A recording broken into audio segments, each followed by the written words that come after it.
¿Qué tal? Buenas tardes con todos. Este es un nuevo programa de diálogos entre psicólogos. El día de hoy vamos a tener dos invitados, dos neuropsicólogos. Ella es primero Aquel Díaz Esteban, neuropsicóloga en Brasil, y Luis Miguel Echevarría Ramírez, neuropsicólogo peruano. El tema que vamos a tratar el día de hoy es la importancia de la neuropsicología en la familia como agente de aprendizaje. Bien, Isso un mesmo. poco extenso Uhum. todo, César. César, buenas Não, tardes. ¿Cómo estás? boa tarde, Felipe. É muito extenso, mas também é muito interessante, um assunto muito importante, né? Como a neuropsicologia vai ajudar a família e também a criança no desenvolvimento, né? Así É um es. assunto muito importante, Julinho. Vai Muy estar bien, agora entonces, aqui e Luiz. Uhum. así es. Le damos pase entonces a los dos, a ver que ya puedan entrar. Claro. A ver que ya puedan ingresar los dos. Ya se están uniendo. Ahí está Luis, ahí está aquel. Bien. Opa, ¿Qué tal? boa Buenas tarde. tardes. Boa tarde, tudo ¿Qué bem? Boa tal? tarde, Aquino. Luis, ¿qué tal? ¿Cómo estás? Buenas tardes. Hola, Fala, Luiz. Yulín, buenas tardes, ¿cómo están? Antonio, ¿cómo estás? ¿Qué Vamos. tal? Señorita Ike, buenas tardes. Bien, Bien, les estaba diciendo pues acá a todos que el tema va a ser la importancia de la neuropsicología, ¿no? En la familia como agente de aprendizaje, ¿no? Uhum. Bien, ¿cómo se define la neuropsicología? A ver, Luiz, como seria assim, o que é essa neuropsicologia aí para vocês aí? bueno, hay varias definiciones, ¿no? Por un lado, desde la perspectiva de la neurociencia propiamente, ¿Mm? esta se ha visto definida, ¿no? Como el estudio del sistema nervioso en relación al comportamiento. Pero dentro de esta relación, ¿no? Que estaría cómo mi sistema nervioso da como resultado la conducta y cómo la conducta también va a influenciar sobre el sistema nervioso, se estudió desde la perspectiva propiamente del conductismo. Bien, Donald Hebb en su momento decía, pues, ¿no? Si es que nosotros comprendemos al sistema nervioso, comprendemos a la conducta, y si comprendemos la conducta, comprendemos al sistema nervioso. Entonces, ahí es donde se estableció dicha dinámica o dicha relación. Actualmente es definida de una manera distinta, tal vez, porque le dan mayor importancia al funcionamiento de la corteza cerebral, específicamente cerebro. Y muchos autores como Tirapú y Tanar, ¿no? Hacen referencia a la neuropsicología es una disciplina de la psicología que estudia la relación entre el cerebro y la conducta, ¿no? Ok, a ver, Y desde la perspectiva, con eso termino, de la histórico-cultural, ¿no? Que habla de las funciones superiores o funciones mentales superiores en relación a el comportamiento, ¿no? bien, a ver, yo quería hacerle una pregunta también a aquel, ¿no? A ver, ¿en qué consiste una evaluación neuropsicológica infantil? Aqui, A avaliação neuropsicológica infantil, ele é um processo de investigação das funções cognitivas, da memória, das funções executivas, do processo de aprendizagem, da inteligência. Então, tem uma contribuição muito importante para a família, porque vai ajudar a família a entender, é um processo de investigação, a entender, por exemplo, por que seu filho não aprende. Né? E isso é feito através do processo, né? Que é a anamnese e os testes. Aqui no Brasil, quem faz os testes psicológicos são os neuropsicólogos, né? Que aplicam os testes. E através desses testes vai contribuir com o diagnóstico. Claro, né? Quem fecha o diagnóstico é o médico, mas a avaliação neuropsicológica vai contribuir, porque ela vai mostrar as dificuldades né, que aquela criança tem e quais são os seus potenciais. E ali e a gente contribui através dos testes, da avaliação. Tem todo o relatório, né? Faz o relatório psicológico, faz as indicações, e também, né, a reabilitação da criança. Bien. Julián, Ajá. eu contar um pouquinho mais aqui sobre a neuropsicologia aqui no Brasil, né? Ujú. Tem pais que estão na procura de avaliação neuropsicológica nas crianças. Por que na procura? Eh, Como es una especie de especialización, ¿no? Que a psicólogo formado en psicología hace una especialización, porque avaliación que faz, como Luis está hablando eso, de que son atención, memoria, pensamento, a questão verbal, é uma avaliação muito mais ampla que os Sim, pais procuram isso na avaliação, né? Por exemplo, tem casos aqui de crianças com autismo, tanto o psicólogo ou o psiquiatra pedem essa avaliação neuropsicológica para dar um diagnóstico, talvez certo, da criança com autismo. E os pais sim. vão atrás disso, vão na procura desse teste, né, dessa avaliação neuropsicológica, que na realidade precisa uma criança ter o diagnóstico como TEA, por exemplo, né? Que não sei como é no Peru, né? Y en ese punto sí quisiera, a ver, preguntarle a Luis, a ver, ¿no? ¿Cuál es la base, digamos, o cuál es el tiempo, digamos, en que, digamos, yo como padre necesito consultar a un neuropsicólogo? O sea, dentro de mi familia, que estamos tocando esto, ¿no? O sea, ¿qué podría suceder, digamos, en mi familia para yo necesitar, ¿no? ¿No? Digamos, ¿no? Ambos tienen el lugar, y entonces está pasando esto, estas cosas que me vas a decir ahora, para ir a visitarlos, para necesitarlos a ustedes. Claro, tomando en cuenta lo que mencionaba César Antonio anteriormente, muchas veces se recurre al neuropsicólogo para buscar diagnóstico, pero la evaluación neuropsicológica en sí no da diagnóstico. La evaluación neuropsicológica contribuye, como decía Eike, a buscar la fortaleza y debilidad. Ahora, si ese conjunto de debilidades suma, yo podría otorgarle pues un diagnóstico, una categoría pues que está en el DSM, ¿no? Por ejemplo. Pero Ya. lo que interesa es, a partir de las dificultades, ver qué mecanismo de apoyo se le puede dar para rehabilitar su potencialidad. Los primeros casos que se sugieren vayan a la evaluación neuropsicológica son sí o sí todos aquellos que tienen una alteración del sistema nervioso de base. Entonces, un niño que tiene una malformación cerebral, un niño que tiene pues, un traumatismo craneoencefálico, que ha tenido de repente un tumor, que tiene un ACV, ¿no? Esos son los primeros candidatos para ser evaluados neuropsicológicamente.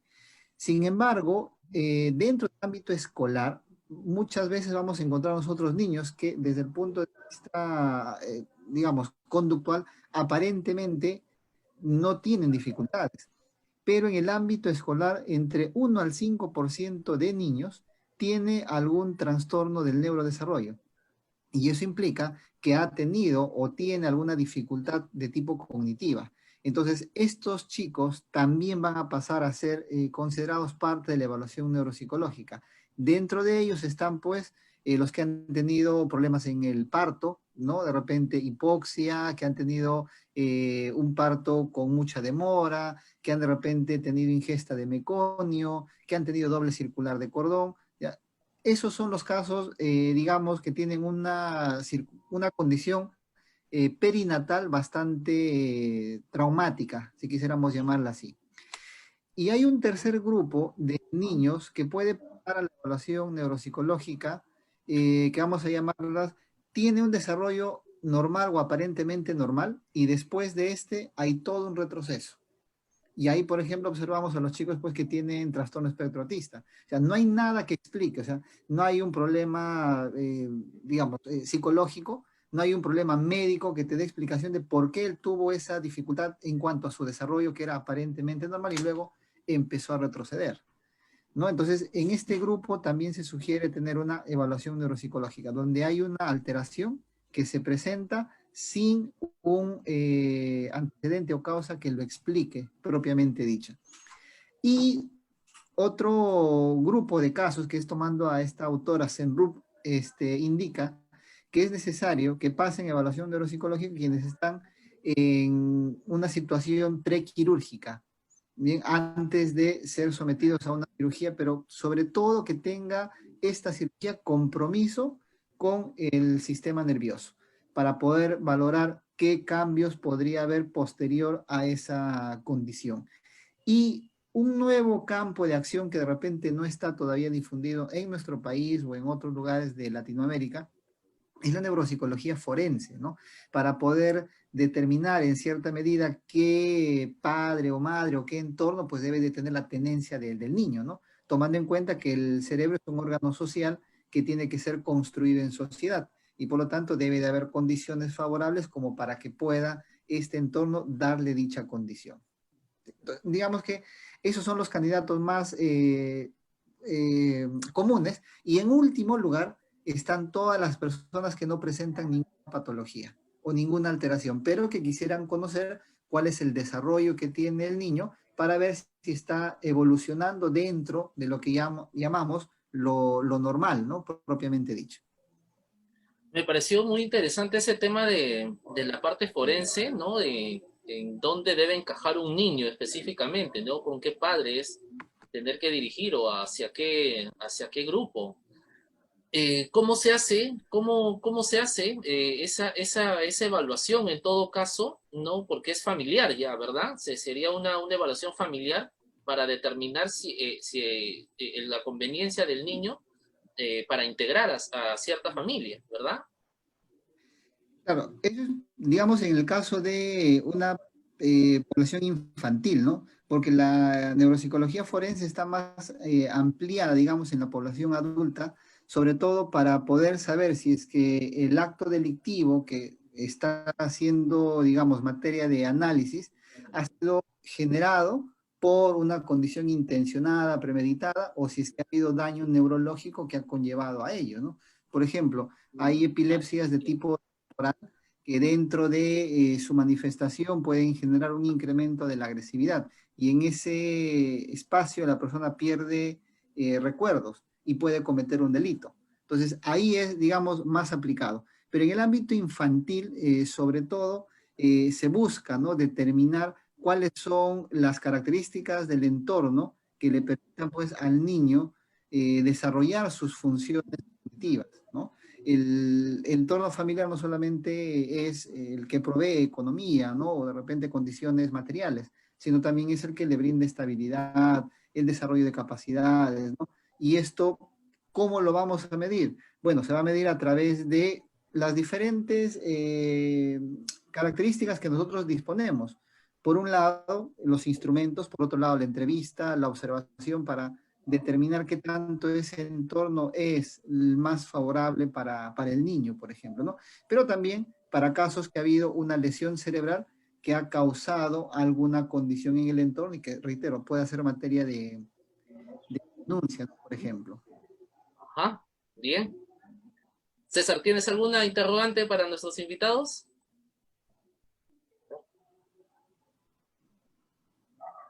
A ver, aquel, yo te quería hacer una pregunta también.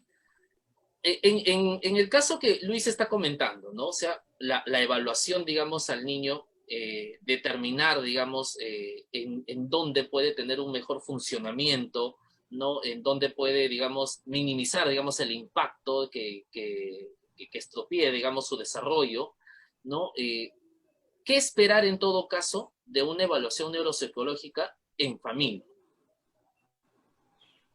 Sim, é muito importante, Yuri. A avaliação neuropsicológica, ela vai ajudar a como aquela família agir. Porque, por exemplo, a família chega com uma queixa. Por exemplo, meu filho não está aprendendo, mas ele não está aprendendo por quê? É uma dificuldade ou é um transtorno? Né? Pode ser uma dificuldade emocional, por que ele não está aprendendo? Ou é um transtorno de aprendizagem? Uma dislexia, uma descalculia, uma disgrafia? Né? Então, ela vai contribuir com a família no sentido de orientar. Inclusive, se precisar de outras terapias. Porque por exemplo, meu filho, ele pode aprender de uma forma verbal. Né? Eu posso ler o texto para ele. Né? Você vai ajudar a entender como aquele cérebro aprende. Né? Qual é a melhor forma dele aprender? Né? Será que eu lendo, eu não vou contribuir para o meu filho, para ele poder aprender? Né? Ele vai te dar as possibilidades de poder contribuir, no caso da aprendizagem do filho, vai poder orientar a família, inclusive para outras terapias, né? Para fonoaudiólogo, para o terapeuta ocupacional, né? E o diagnóstico ele é multidisciplinar, né? A contribuição é multidisciplinar, a gente faz com outros profissionais também. Uhum. Aquel, dá para escutar agora, né? Dá, né? Dá. Aquel, na questão neuropsicológica, por exemplo, a gente vê que alterações a nível cerebral. Sim. Eu queria saber, por exemplo, nos casos dos TEA e nos casos do TDAH. Se tem alguma relação, talvez, neurosensorial ou neuropsicológica nas crianças para o seu desenvolvimento. Porque tem crianças, por exemplo, eu falo por crianças autistas, né? Eles entendem a pergunta. Tu pergunta para eles, mas a nível sensorial, eles não conseguem, talvez, emitir a resposta. Tem uma criança de 7 anos, por exemplo, e quando eu pergunto, um exemplo, eu perguntei, onde está teu pai? Eu tentei, por exemplo, quase um mês para que ele responda, talvez por condicionamento, né? Está em casa, ou está no trabalho, ou está na praça. Mas um dia ou outro, eu cheguei lá na escola e perguntei, cadê teu pai? Eu acho que pelo fato dele haver lembrado por vários dias, ele respondeu. Minha pergunta é aí, se a neuropsicologia fala alguma relação em relação ao processamento de informação da criança autista. Eu pergunto para a criança, não sei se ele entende a pergunta ou não vai entender. Se há uma espécie assim de alteração neurosensorial, eles têm? Assim, o que a literatura fala, né, César, é a questão do neurônio espelho, que ele tem dificuldade, né, de aprender observando, e a teoria da mente, que é também a dificuldade dele compreender, de se colocar no lugar do outro. Que eles não têm. Uhum. Sí. Mas explica. Sí. Sigue, Lin. Sí, No, yo les quería hacer una pregunta para ambos. A ver, Luis y Aqueola, que hace un momento tocaron un tema de los niños, pero la situación educativa. A ver, ¿qué tanto ustedes dos, como neuropsicólogos, consideran su área, digamos, dentro del contexto educativo? Y me refiero a un contexto educativo más que nada de colegio, digamos, colegio, ¿no? Tanto básica regular como básica especial, digamos, ¿no? A ver. Sim. Sim, isso aí tem muito a ver com o que o César falou. Porque o neuropsicólogo, ele vai fazer as orientações para a escola. Por exemplo, se eu tenho um aluno com TDAH e autismo, a gente faz as orientações para poder ajudar a escola, como, por exemplo, colocar o aluno mais na frente, ensinar do menos complexo para o mais complexo, diminuir o tempo lá dentro da sala de aula, porque ele não vai conseguir ficar 1 hora assistindo uma aula, né, que já é difícil para a gente. Imagina para uma criança autista com TDAH, né, diminuir o tempo de aula. E ajudar, através da psicoeducação, né, Yuli, ajudar a escola como um todo, a poder entender que o cérebro da criança autista funciona de forma diferente e contribuir para essa educação. Luis. Bien, la neuropsicología en realidad hay que tomar en consideración que tiene 2 grandes grupos de trayectoria o de trabajo, ¿no? Que es desde el punto de vista experimental y otro desde lo más clínico. En lo experimental se han generado pues modelos de desarrollo teórico que han sido aplicados a la parte clínica, pero la parte clínica ha informado, ¿no?, de los casos propiamente dicha. Y estos han conllevado a desarrollar distintos ámbitos, ¿no? Dentro de ellos la neuropsicología infantil y dentro de esta a su vez la neuropsicología escolar y preescolar propiamente dicha. Entonces, muchas veces los psicólogos asumen que el neuropsicólogo puede hacer todo, en el sentido de, como conoce un poco más de cerebro, entonces que él lo evalúe, dejando y descuidando su responsabilidad probablemente, porque hay casos que sí ameritan la atención del neuropsicólogo y hay casos que no lo ameritan. Ustedes dirán, no, pero tú eres neuropsicólogo, entonces tendrías que hablar bien de ello. Sí, lo que sucede es que a veces en el colegio los profesores tienen la mala costumbre probablemente de ver a un niño en función de un solo criterio, ya sea, no sé, está mirando a un costado, ah, este es desatento, llamándolo al Así es. neuropsicólogo. Está sentado al último y dice, ay, este es autista, mándalo al neuropsicólogo. Sí, Y de sí. repente, en la evaluación neuropsicológica, el niño pues presenta problemas emocionales, tiene dificultades conductuales que pudieron haber sido valoradas digamos, en otro espacio, dándole la posibilidad a quien sí amerita tenerla. Entonces, el neuropsicólogo en el ámbito educativo yo considero que tiene tres campos de trabajo básicos. Lo primero que tiene que hacer el neuropsicólogo en el ámbito educativo es, como decía Eiker, dar todo este proceso de psicoeducación, es decir, informar a los padres, informar a los profesores de que somos diversos, y que los niños pueden presentar algún tipo de dificultad y a partir de ello pueden sí ser evaluados o recibir una orientación. Entonces lo primero es, digamos, tener una orientación desde el punto de vista preventivo. Bien.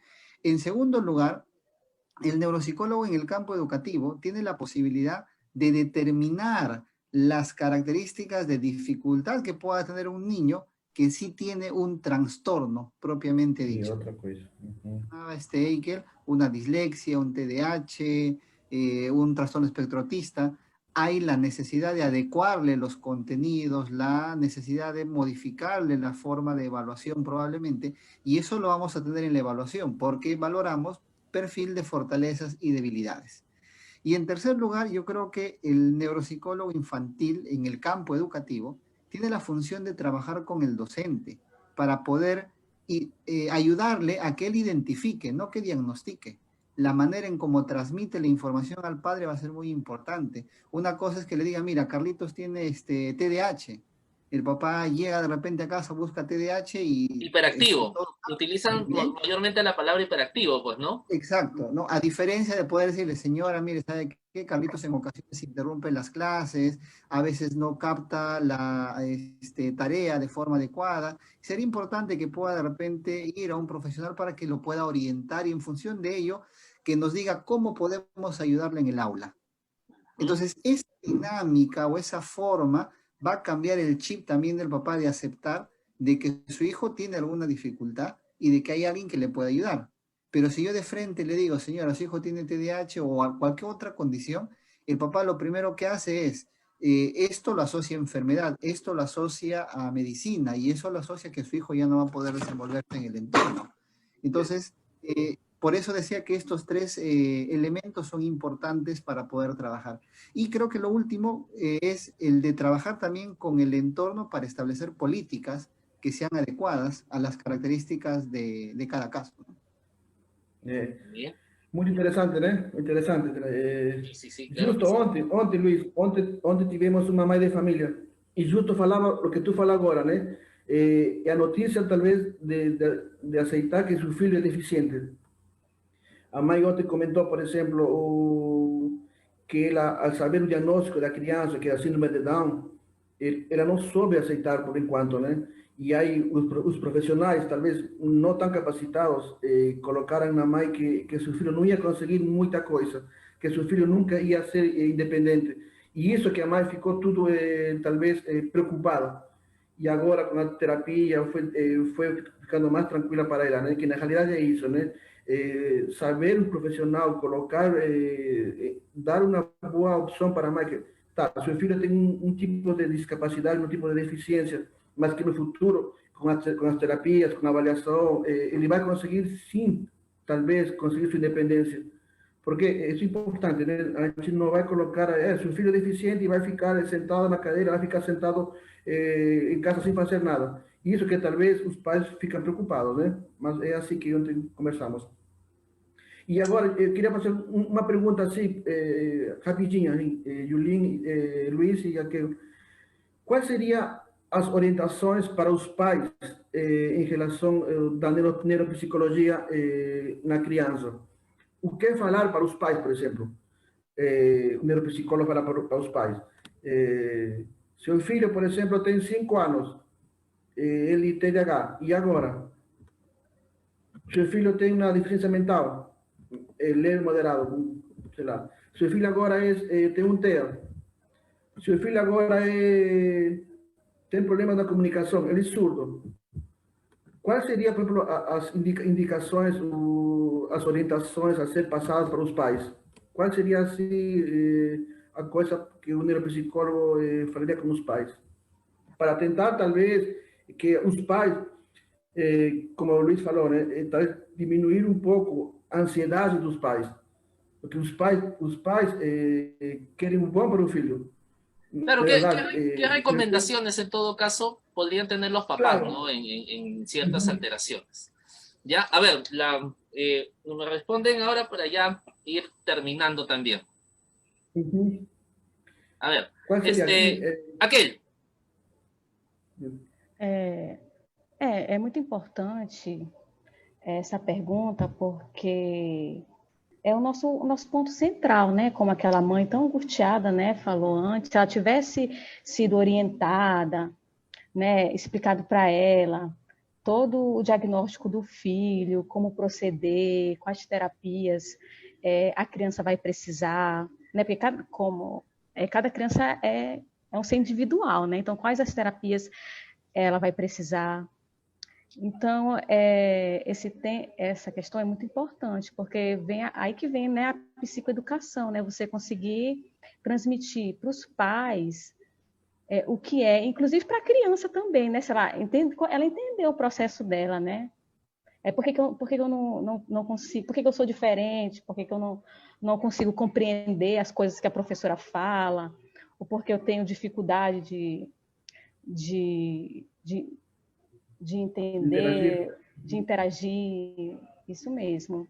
Né? Então é importante também a gente fazer da criança que ela consiga ser a protagonista da vida dela, né? Que ela consiga entender, né? Entender o processo dela, que é diferente, mas que não tem nenhuma implicação para quem ela é, né? Porque antes de tudo, antes de qualquer diagnóstico, ela é um ser humano. Então, é importante a psicoeducação para orientar os pais, as terapias. É um processo longo, né? Não é simples. Obrigada. Muy bien. Luis. A ver, Luis. A ver, ¿qué pauta se le podría dar a los papás? A ver. Bueno, en general, lo que tenemos que hacer es tener en cuenta el tipo de diagnóstico, ¿no? No es lo mismo trabajar pues con padres que tienen niños con discapacidad intelectual a tener niños pues con TDAH o TEA, ¿no? Entonces, en función de ello, lo primero que sería importante es precisarles qué cosa es el trastorno, ¿no? Y cuáles son las características y la amplitud de variantes que pueden identificarse en cuanto a dificultad. Eso es lo primero que tiene que tener el papá. ¿Para qué? Para que tenga conciencia de enfermedad, ¿no? Y de lo contrario no va a poder colaborar en la terapia. Lo segundo, creo pertinente que es necesario que se le especifique al padre qué tipo de terapias son las que puede y tiene que llevar el niño. Bien. Cuando se le brinde esta información, no tiene que dársele falsas expectativas, porque de lo contrario, el papá puede creer que con la terapia se soluciona todo y que ya el niño que tiene discapacidad, no sé, pues en un nivel moderado, con la terapia pues va a llegar a ser un chico con un mejor nivel en el contexto cotidiano. Entonces, por eso decía que es importante que primero conozca la enfermedad, sepa el tipo de terapia que va a llevar, tenga la posibilidad de priorizarse también el tipo de atención que vaya a darse. No todo es neuropsicología, porque de repente el niño necesita antes de una intervención cognitiva, una intervención conductual. O intervención farmacológica o una intervención sensorial. Entonces, ahí el trabajo es interdisciplinario y nosotros tenemos Exacto, que así tener es. esa flexibilidad también, ¿no? Ni el psicólogo tiene la potestad, ni el neuropsicólogo, ni el médico. Todos trabajamos de manera concertada. Y lo cuarto, creo yo, también importante, es que los papás tengan una comunicación permanente con el colegio, ¿bien? Para que trasladen la información de lo que el especialista hace, lo traslade a la escuela. Y las dificultades que tienen en la escuela la traslade para que en terapia se pueda reorganizar. De tal manera que cuando el niño salga, tenga la posibilidad de generalizar, porque la terapia no solamente es pues en el ambiente de trabajo, sino que hacerse esto para que el niño alcance una mejor y mayor autonomía posible, ¿no? Y Así es. el último punto creo que es el trabajo con la misma familia, ¿no? Yo creo que cuando hay un diagnóstico, vamos a suponer TEA, el niño no solamente tiene el TEA, es toda la familia que va a tener la condición, porque en cierta medida no asumen la dificultad, hay unas expectativas que pueden ser inadecuadas, hay de repente conflicto en la familia y tiene que trabajarse también con la familia para ayudar a que pueda reincorporarse posteriormente al entorno, ¿no? Muy bien, listo. Bueno, creo que Muy el tiempo interesante. también nos queda corto. Yo espero, bueno, esperamos, César, ojalá que también estés de acuerdo que en otro momento también nos acompañen para continuar abordando estos temas que de verdad son muy interesantes y bueno, me quedo con muchas frases de ustedes, el trabajo en conjunto, ¿no? Para poder hacer avanzar a los niños. Bien, listo. Foi um assunto interessante, Julinho, entre Luiz e Aqueu. Muito obrigado pela participação e obrigado, tá? Que é assim, né? É um trabalho em equipe você faz para melhorar, talvez, a criança e a família, né? Que essa é a nossa função como profissionais, ajudar a família e também a criança, né? E obrigado, tá? Obrigado pela participação, Aqueu e Luiz. Muy bien. Muchísimas gracias, chicos. Nos Gracias, estamos viendo en otra ocasión. Hasta gracias. luego. Cuídense mucho. Un abrazo, hasta luego, Tchau, cuídense. tchau, Aqueu, tchau, Luiz. A ver. Muy bien. Listo. Bien, señores. Esperamos que haya sido de su agrado este pequeño espacio. Desde acá, pues tratamos de brindarle esta información. Espero que les haya agradado. Vamos a tomar la palabra, César, de ellos dos, que para una próxima vez, una próxima oportunidad también los tengamos. Julinho, é um assunto interessante. Tu percebeu? O Luiz e a Kel, eles querem tipo, soltar informações, né? A gente Sí, vai tentar aí colocar assim o títulos do assuntos para que a participação deles seja melhor, né? Dele, da así Kel es. e de Luiz, né? É muito interessante. A gente vai ter que convidar eles de novo. Muy bien, señores, listo. Esto ha sido todo por el día de hoy en Diálogo entre Psicólogos. Nos estamos viendo la próxima semana. Muchísimas gracias por la audiencia. Gracias a todos. Y ya Até saben, mais. mucha paz, Uhum. saludos, salud mental, educación, cultura. Até mais. Um bom domingo para Bueno, vocês. César, cuídate. Nos Tchau, vemos. Julinho. A ver.